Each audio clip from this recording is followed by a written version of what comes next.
Assalamu alaikum wa rahmatullahi wa barakatuh. My name is Dr. Hussein Al-Badawi. I'm a consultant in adult endocrinology, diabetes, and metabolism. In the next few minutes, we're going to discuss the association between coronavirus disease 19 and diabetes mellitus. To begin with, what is COVID-19? So coronavirus disease 19 is a viral illness that leads to respiratory symptoms, which leads to respiratory disease, which could be severe in presenting as a mild flu-like illness to the degree of severity of an ICU admission, with a variable spectrum in between. This study of 41 admitted cases early January 2020 showed that in China, these patients were admitted after a mean duration of illness for around 5 to 6 days with an incubation period that lasted almost 2 weeks. I want to point out that 50% or 51% had dyspnea, 39% required ICU admission.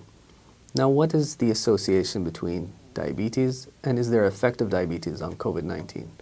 Well, to take a look at the studies that address the proportion of patients with diabetes in the COVID-19 infected population, the average was around 10%.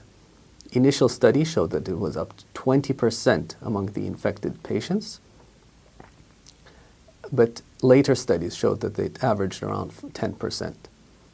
Taking a look at the relationship between diabetes and COVID-19 infected patients, we noticed from the two studies presented here in this slide that diabetes was more common among COVID-19 infected patients, especially in those presenting with severe symptoms, with a proportion of around 16.2% in the severe population, as opposed to 5.7% in the non-severe disease.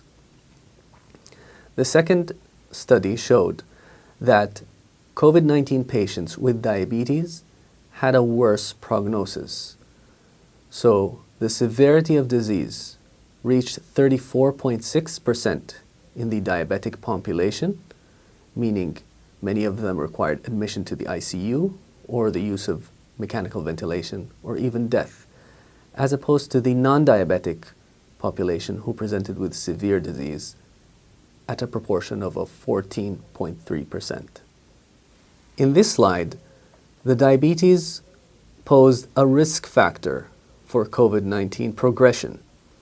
The Chinese CDC declared that patients who reported no comorbid conditions had a case fatality rate of 0.9%, while patients with comorbid conditions had a much higher rate, and specifically for diabetes, it was around 7.3%. Now, when it comes to treatment of COVID-19 infected patients in diabetes, so there haven't been any updated guidelines to address management of diabetes in infected patients with COVID-19. But the standards of care apply, and specifically the standards of care of type 2 diabetes in China of the 27th edition mentioned that a consensus of experts that reported hyperglycemia management will lead to better prognosis. There are many reasons for glucose fluctuation in patients with diabetes infected with COVID-19. One, there may be interruption of their standards of treatment with oral anti-diabetic drugs that they were taking prior to admission. This can lead to glucose fluctuation. Also, the fear, the anxiety, the tension that they go through will increase glucose fluctuation. Thirdly, the use of glucocorticoids in some of the patients who were admitted to the ICU with acute respiratory distress caused hyperglycemia. Additionally, stress, irregular diet, reduced exercise, gastrointestinal symptoms, all of these resulted in increased fluctuation, let alone the stress of the inflammatory response caused by the virus itself.